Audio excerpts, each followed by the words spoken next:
Ó Mãe Santíssima, intercedei por nós para que possamos bem compreender os ensinamentos de vosso Divino Filho, nosso Senhor e Salvador Jesus Cristo, e as explicações dos pais da Igreja. Ó Virgem Imaculada, ofereço-vos este trabalho e peço que abençoais aqueles que o ouvirem, e que seja para a maior honra e glória de Deus. Amém. Senhor onipotente, purificai o meu coração e os meus lábios.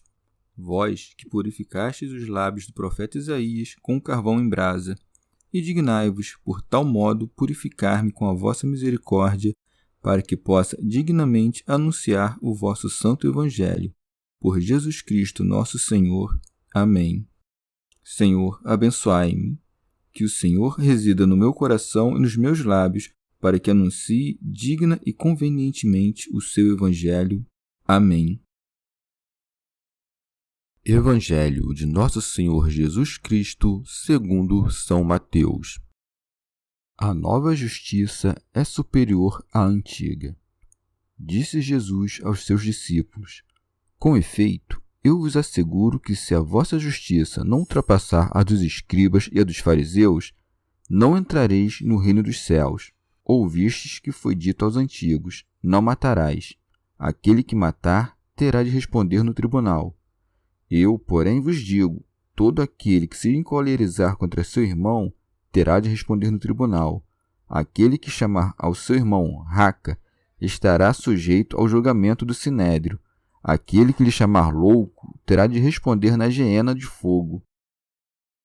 Portanto, se estiverdes para trazer a tua oferta ao altar e ali te lembrares de que o teu irmão tem alguma coisa contra ti, deixa a tua oferta ali diante do altar e vai primeiro reconciliar-te com teu irmão, e depois virás apresentar tua oferta. Assume logo uma atitude conciliadora com o teu adversário, enquanto estás com ele no caminho, para não acontecer que o adversário te entregue ao juiz e o juiz ao ministro, e assim sejas lançado na prisão. Em verdade te digo, dali não sairás enquanto não pagares o último quadrante. Comentários dos Pais da Igreja. Santo Hilário de Poitiers. Com tão magnífico exórdio, ele começou a ultrapassar a obra da lei antiga e a anunciar aos seus apóstolos que não lhes será possível entrar no reino dos céus se não superarem os fariseus em justiça. É isso que manifesta quando diz: Com efeito, eu vos asseguro que se a vossa justiça não ultrapassar a dos escribas e a dos fariseus, não entrareis no reino dos céus. São João Crisóstomo. Aqui chama de justiça a virtude universal, mas que se observe o poder superior da graça, já que pede de seus discípulos ainda essa instrução que sejam melhores que aqueles que eram mestres no Velho Testamento. Não chamou de iníquos os escribas e fariseus porque negou que tivessem justiça. Considera também que com essas coisas confirma o Antigo Testamento diante dos seus apóstolos, comparando-o com o Novo, pois o maior e o menor são do mesmo gênero. A justiça dos escribas e dos fariseus são os mandatos de Moisés. Os acréscimos destes mandamentos são os mandamentos de Cristo. É isto, pois, o que diz: se alguém, além dos preceitos da lei, não cumprir estes preceitos meus, que entre eles eram considerados pequenos, não entrará no reino dos céus. Já que aqueles preceitos livram da pena, devido aos transgressores da lei, sem levar ao reino dos céus, ao passo que estes livram da pena e levam ao reino. Já que são uma mesma coisa o transgredir os preceitos pequenos e o não os cumprir, por que disse antes, acerca dos transgressores, que serão chamados os menores no reino dos céus, e aqui diz que aquele que não guardar os mesmos preceitos não entrará no reino? Há de se entender que ser pequeno no reino é o mesmo que não entrar nele, e que estar no reino não é reinar com Cristo, e sim viver como povo de Cristo.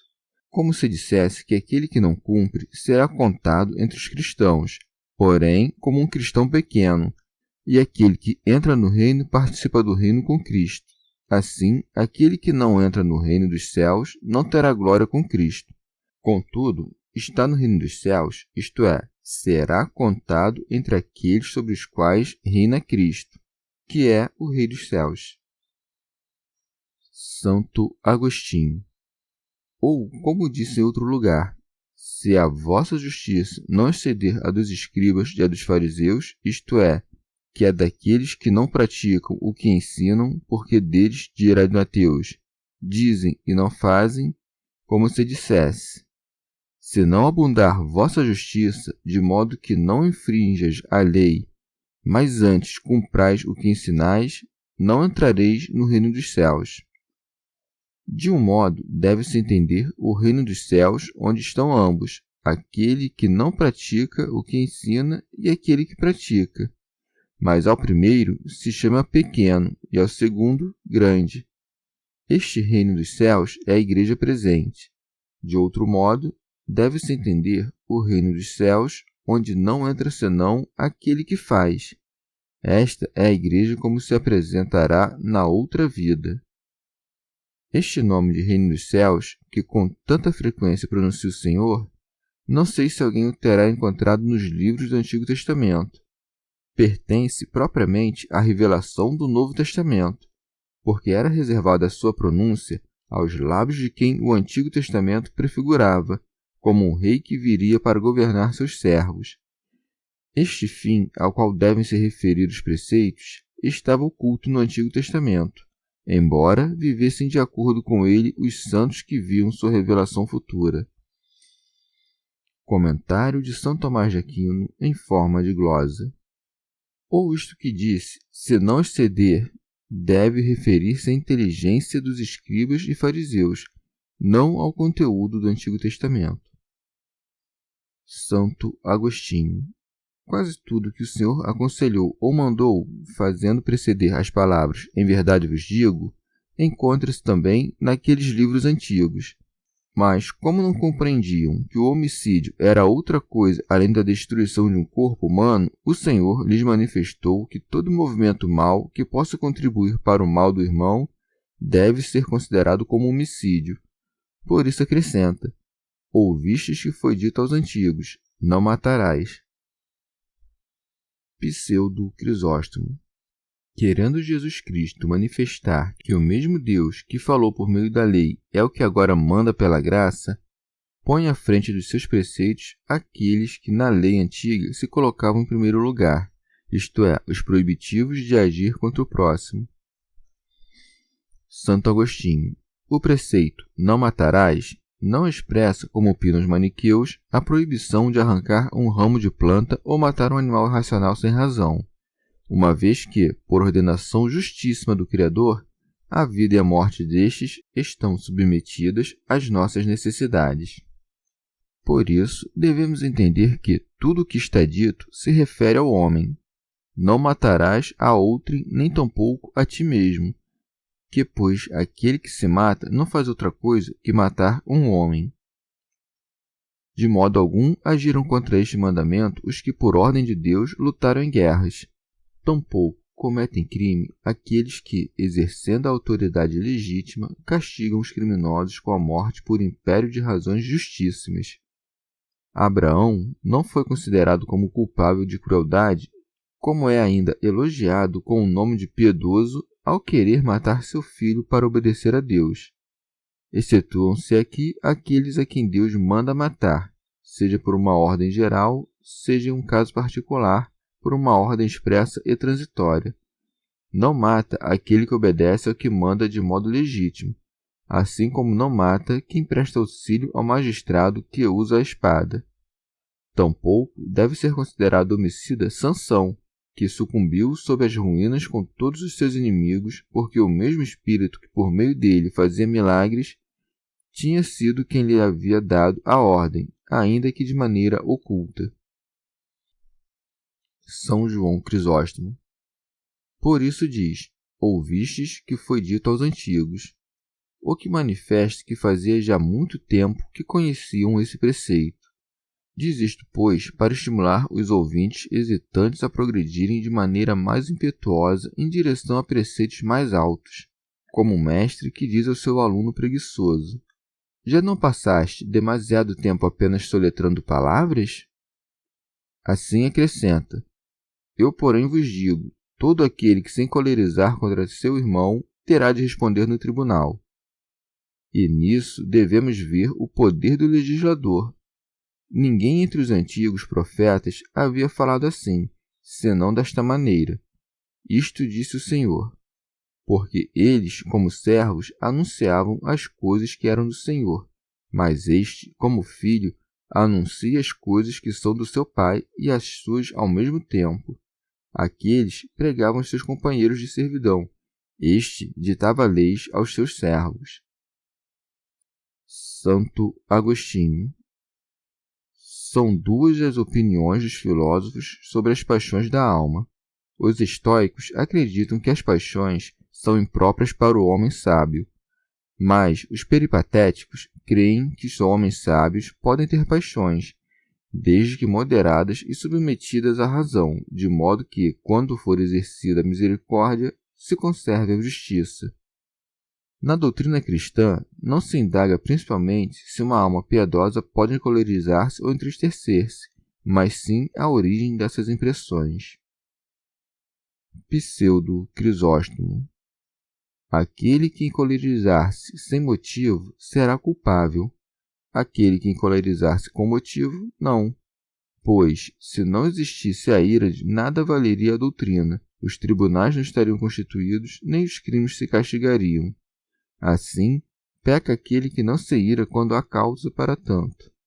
A paciência imprudente fomenta os vícios, aumenta a negligência e convida a fazer o mal, não só aos maus, como também aos bons. São Jerônimo. Em alguns códices se acrescenta sem causa.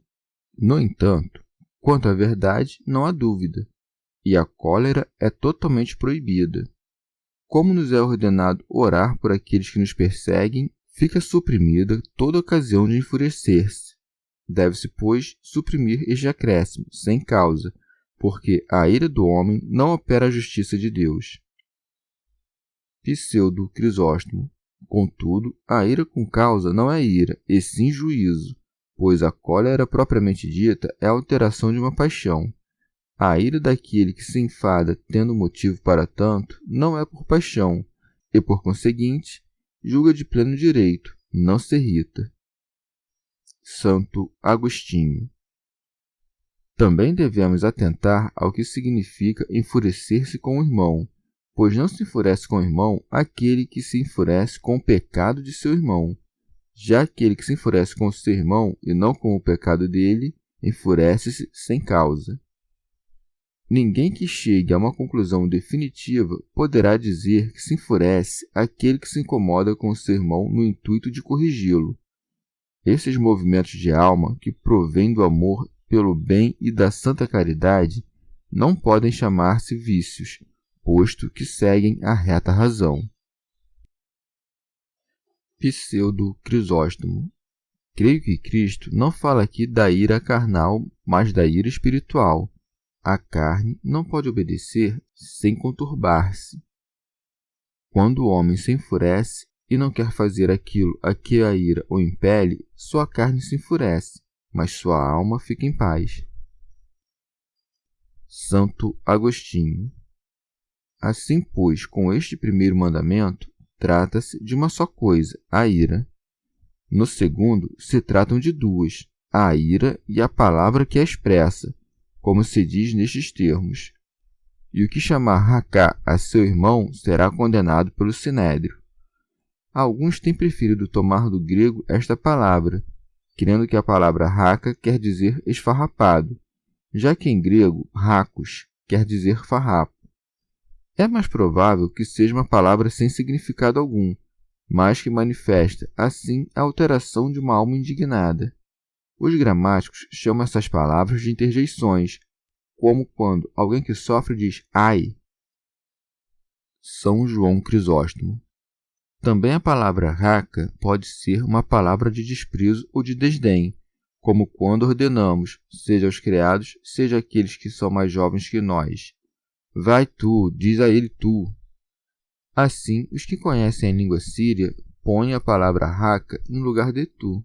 O Senhor, pois, quis arrancar-nos até mesmo os defeitos menores, e por isso manda que nos tratemos mutuamente com honra. São Jerônimo. Ou raca é uma palavra hebraica e quer dizer vão ou oco, como quando dizemos de maneira corrente, cabeça oca. E bem a propósito acrescenta, e o que chamar raca a seu irmão. Nosso irmão, então, não pode ser outro senão aquele que tem o mesmo pai que nós. Pseudo Crisóstomo. Não é adequado chamar de homem vazio aquele que traz em si o Espírito Santo. Santo Agostinho.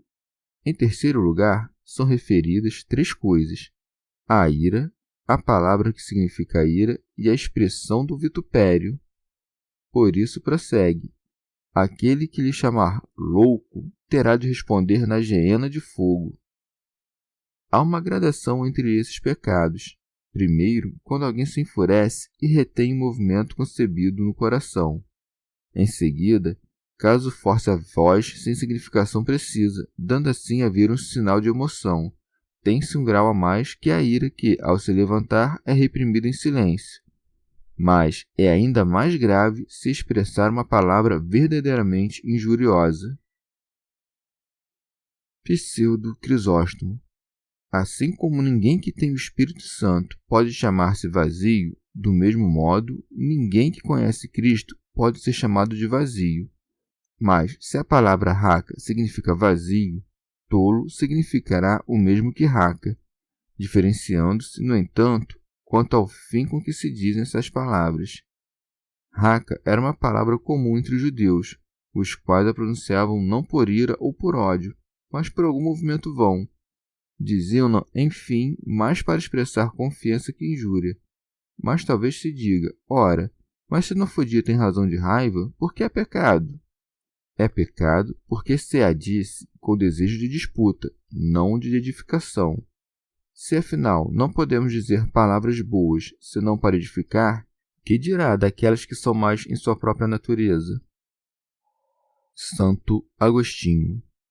Fixemo-nos agora nas 3 classes de imputação: o juízo, o sinédrio e o fogo eterno, graus pelos quais subimos do mais leve ao mais grave, pois no juízo ainda há lugar para defesa. Ao sinédrio pertence a pronúncia da sentença, quando os juízes acordam entre si o tipo de castigo que se deverá aplicar, e no fogo eterno já se expressa claramente a condenação e a pena do culpado, de modo que assim se vê quão grande é a diferença entre a justiça de Jesus Cristo e a dos fariseus. Entre estes, o assassinato deixa um homem sujeito a julgamento. Já para Cristo, tão só a ira já o faz ser julgado, imputação que, das 3, é a mais leve. Rábano Mauro. O Senhor chama aqui de Geena o tormento do inferno, cujo nome se acredita que ele tomou de um vale consagrado aos ídolos e que fica próximo de Jerusalém, outrora cheio de cadáveres, que, segundo lemos no livro dos Reis, Josias profanou. São João Crisóstomo. É a primeira vez que pronuncia o nome do inferno, depois de falar do reino dos céus, manifestando assim que nos dá este último em virtude do seu amor, o primeiro em virtude de nossa indolência. A muitos parece demasiado forte o padecer por uma só palavra dita, uma pena tão grande, com o que alguns dizem. Isso está expresso de maneira hiperbólica. Contudo, temo que, interpretando mal essas palavras, soframos ali o último suplício. Não creias que isso é algo duro, porque a maior parte dos castigos e dos pecados procede das palavras. E, com efeito, palavras insignificantes induzem muitas vezes ao homicídio e têm destruído cidades inteiras. Não consideres coisa menor chamar teu irmão de insensato, já que assim lhes tira a prudência e o intelecto, por meio dos quais somos homens e nos diferenciamos dos animais. Pseudo Crisóstomo. ou será réu do sinédrio, isto é, pertencerá ao concílio daqueles que se reuniram contra Cristo, como interpretam os apóstolos em seus cânones. Santo Hilário de Poitiers. Ou ele, que trata como vazio o que está pleno do Espírito Santo, faz-se réu diante do concílio dos santos, que, tornados juízes, lhe farão pagar pela ofensa feita ao Espírito Santo. Santo Agostinho. Alguém me perguntará, com que suplício mais grave se castiga o homicídio, se a injúria já se castiga com o fogo do inferno? Isto leva à compreensão de que existem vários infernos. São João Crisóstomo. O juízo e o sinédrio são penas que se padecem nesta vida, e o fogo do inferno é a pena que se padece na outra. Por isso, trata do juízo da ira, pois não é possível que o homem viva absolutamente sem paixões, mas lhe é possível refreá-las. Portanto, ele não fixou para ela uma pena determinada, para não parecer que a proíba totalmente. O sinédrio é citado agora como o grande juízo dos judeus, para que não se creia que inova em tudo. Santo Agostinho. Nessas 3 sentenças se deve observar que há palavras subentendidas, excetuada a primeira delas, que traz todas as palavras. Todo aquele que se irá contra seu irmão, que o faz sem causa, segundo alguns. Na segunda, quando diz o que chamar raca a seu irmão, entende-se que sem causa. E a terceira, quando diz o que lhe chamar louco, dá a entender 2 coisas, que se trata do seu irmão e que é sem causa. E é com isso que se defende aquele dito do apóstolo, que chama insensatos aos Gálatas, os quais também denominamos irmãos. Não faz então sem causa. Se não é lícito enfurecer-se contra o irmão, nem chamá-lo de raca ou de insensato, muito menos devemos ter algo na alma que possa converter-se em ódio, e por esse motivo acrescenta: portanto, se estiveres para trazer a tua oferta ao altar, e ali te lembrares de que o teu irmão tem alguma coisa contra ti. São Jerônimo. Não falou sobre teres algo contra o teu irmão, e sim sobre ter o teu irmão algo contra ti, de modo a te impor com maior dureza a necessidade de reconciliar-te. Santo Agostinho. Então, tem ele algo contra nós, se por algum motivo o ofendemos, mas nós temos algo contra ele, se ele nos ofendeu, caso este no qual não é necessário procurar reconciliação. Não pedirás perdão àquele que te ofende, antes o que fazes é perdoá-lo. Uma vez que desejas que Deus te perdoe, perdoa tu também ao teu irmão. Pseudo Crisóstomo. Mas se outrem te ofender e fores o primeiro a lhe pedir perdão, ganharás grande mérito. São João Crisóstomo. Mas, se alguém não procura, por amor ao próximo, reconciliar-se com este, ele o induz a tanto para que sua obra não fique incompleta, especialmente em lugar sagrado. Por isso acrescenta: deixa a tua oferta ali diante do altar e vai primeiro reconciliar-te com teu irmão. São Gregório Magno. O Senhor não quer receber o sacrifício dos que estão em inimizade. A partir disso, podes conhecer quão grande é o sinal da inimizade que afasta os meios de remissão dos pecados. Pseudo Crisóstomo. Veja-se aqui a misericórdia de Deus, que pensa antes no bem dos homens do que em sua própria honra. Ele ama mais a concórdia entre os fiéis do que as oferendas no altar, pois, enquanto houver discórdia entre os fiéis, suas oferendas não recebem atenção, suas orações não são ouvidas. Ninguém, pois, pode ser amigo fiel dos que são inimigos entre si, e por isso Deus não quer ser amigo dos fiéis enquanto estes forem inimigos entre si. E nós não mantemos a fé em Deus se amamos seus inimigos e odiamos seus amigos. Tal como foi a ofensa, qual deve ser a reconciliação? Se tiveres ofendido com o pensamento, deves reconciliar-te por meio de pensamento. Se tiveres ofendido com palavras deves reconciliar-te. Se ofendestes com obras, deves reconciliar-te. Assim como se comete um pecado, deve-se fazer penitência por ele. Santo Hilário de Poitiers. Uma vez alcançada a paz humana, ele manda voltar-se para a divina, para passar da caridade dos homens à de Deus, e por isso segue dizendo: e depois virás apresentar tua oferta. Santo Agostinho. Como se tome ao pé da letra o que aqui se diz, e se por acaso alguém achar que assim lhe convém agir, não poderá demorar muito para vir a reconciliação se o irmão estiver presente, já que nos é ordenado deixar oferenda diante do altar. Mas, se o irmão estiver ausente, e o que também pode vir a ocorrer na outra margem do mar, é absurdo crer que deve deixar sua oferenda diante do altar e atravessar terra e mares antes de oferecê-la ao Senhor. Por isso, ele nos manda reconciliarmos-nos em nosso interior e pensar espiritualmente para que se possa compreender o que foi dito sem correr em absurdos. Por altar, devemos entender, do ponto de vista espiritual, a fé. A oferenda que fazemos ao Senhor, seja por meio do ensino, seja por meio da oração, seja por qualquer outro meio, não pode ser aceitável diante de Deus se não for sustentada pela fé.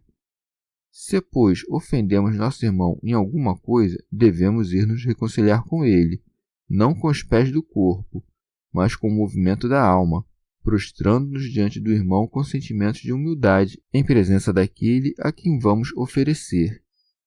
E assim como se estivesse presente, poderemos alcançá-lo não com um ânimo simulado, mas acalmá-lo com um pedido de perdão, e ao nos voltarmos para o altar, isto é, renovando a intenção do que tínhamos começado a fazer, fazermos nossa oferenda.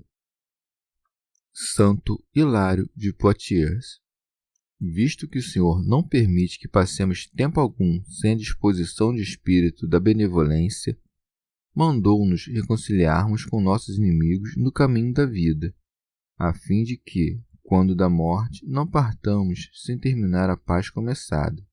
Por isso diz: assume logo uma atitude conciliadora com o teu adversário, enquanto estás com ele no caminho, para não acontecer que o adversário te entregue ao juiz.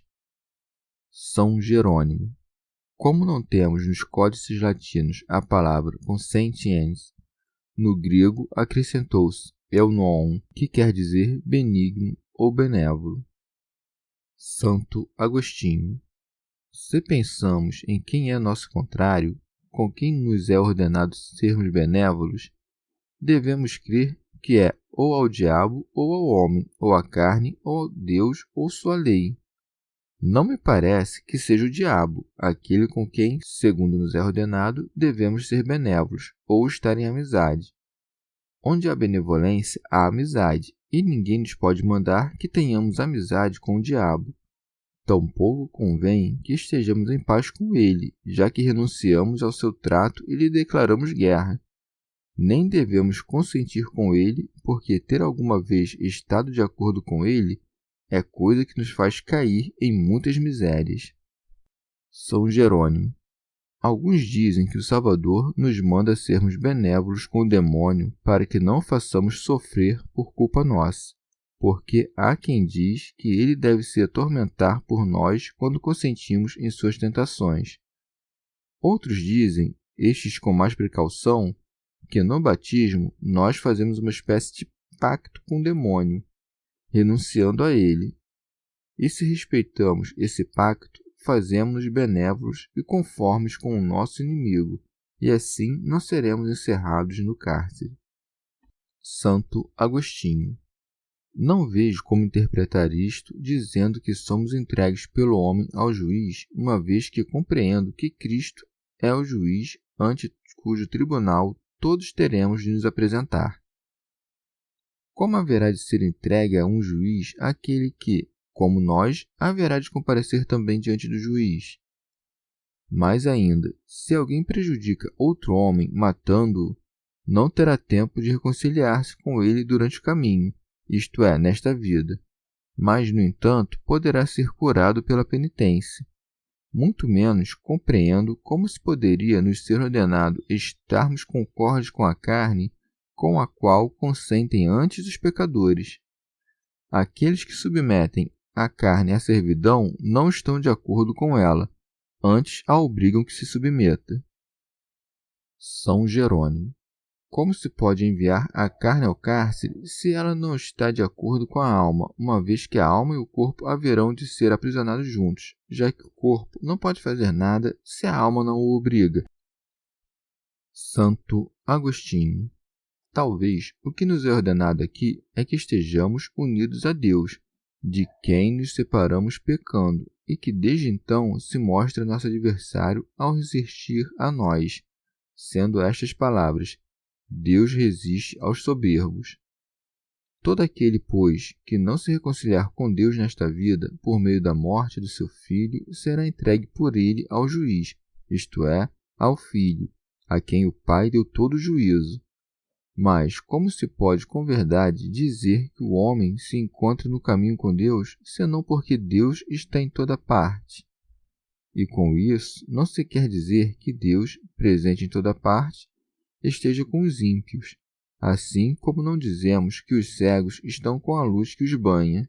Só resta aqui que compreendamos o preceito de Deus como nosso adversário, porque opõe-se aos que querem pecar, e ele nos é dado nesta vida para que esteja conosco ao longo de nosso caminho.